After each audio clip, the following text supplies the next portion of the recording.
വലിയ പ്രതീക്ഷയോടെ വർഷങ്ങൾക്ക് മുൻപ് പ്രഖ്യാപിച്ച ഇടുക്കി അടിമാലി ഗ്രാമപഞ്ചായത്തിന്റെ ഉത്തരവാദിത്ത ടൂറിസം പദ്ധതി എവിടെയും എത്തിയില്ല. മൂന്നാറിന്റെ പ്രവേശന കവാടം എന്ന നിലയിൽ വിനോദസഞ്ചാരത്തിന് എല്ലാ സാധ്യതകളെയും പ്രയോജനപ്പെടുത്തി പദ്ധതി യാഥാർത്ഥ്യമാക്കാനായിരുന്നു ലക്ഷ്യമിട്ടിരുന്നത്.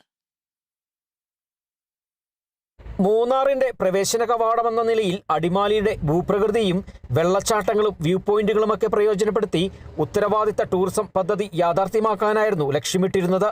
എന്നാൽ പദ്ധതി പ്രഖ്യാപിച്ച് വർഷങ്ങൾ പിന്നിടുമ്പോഴും പ്രഖ്യാപനത്തിനപ്പുറം ഒന്നും സംഭവിച്ചില്ല.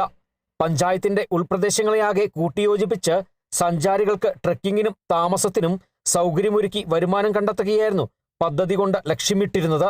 സാധ്യതകൾ നിരവധി ഉണ്ടായിട്ടും ഇവിടേക്കൊന്നും സഞ്ചാരികളെ ആകർഷിക്കാനോ വരുമാന ലഭ്യത ഉറപ്പാക്കി അടിസ്ഥാന സൗകര്യമൊരുക്കാനോ കഴിഞ്ഞിട്ടില്ല. യഥാർത്ഥത്തിൽ പഞ്ചായത്ത് അക്കാര്യത്തിൽ വളരെയധികം നിർദ്ദേശങ്ങൾ ക്ഷണിക്കുകയും ഒരുപാട് ആളുകൾ നിർദ്ദേശങ്ങൾ സമർപ്പിക്കുകയെല്ലാം ചെയ്തിരുന്നു. പക്ഷേ എന്തുകൊണ്ടോ ആ പദ്ധതി മുമ്പോട്ട് പോയിട്ടില്ല.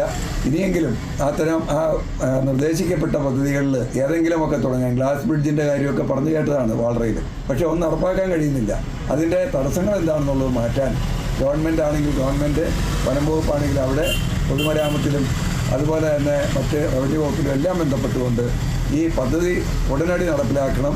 വിനോദസഞ്ചാരത്തിന്റെ സാധ്യതകളെ ഉത്തരവാദിത്ത ടൂറിസം പദ്ധതിയിലൂടെ വേണ്ടവിധം പരിപോഷിപ്പിച്ചെടുത്താൽ മൂന്നാറിന്റെ പ്രവേശന കവാടമായ അടിമാലിയുടെ മുഖച്ഛായ തന്നെ മാറിമറിയും.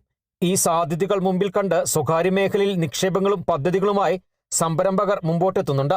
സഞ്ചാരികളെ ആകർഷിക്കാൻ പോകുന്ന വെള്ളച്ചാട്ടങ്ങളും വ്യൂ പോയിന്റുകളും വനമേഖലയുമൊക്കെ അടങ്ങുന്നതാണ് അടിമാലിയുടെ ഭൂപ്രകൃതി.